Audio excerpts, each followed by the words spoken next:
Good morning guys. Meron tayo ngayon dito Ford Escape 2014 automatic transmission patrol ang gasolina niya. So meron ba papalitan natin yung speaker. So yung lang yung pin ito yung FL2131. Lalagyan din natin sa 10W40. Ayan, pakita ko yung oil filter. Yan yung original talaga niya.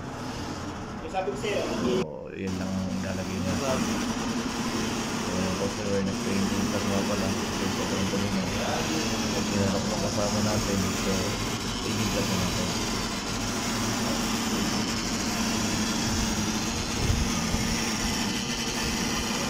Tapos ito, so, usually yung Ford Escape is nagka-capacity lang siya ng 5.5, pero check nyo pa rin yung check plug para lipstick para mas sure kayo.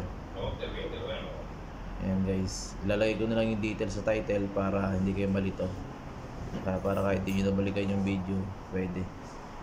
Sige guys, siguro nga dito na yung video. Tingnan nyo na lang sa title para alam nyo lahat kung ano yung detail ng sasakyan. Di ba na video? So natin lang is nilagyan natin ng 5.5.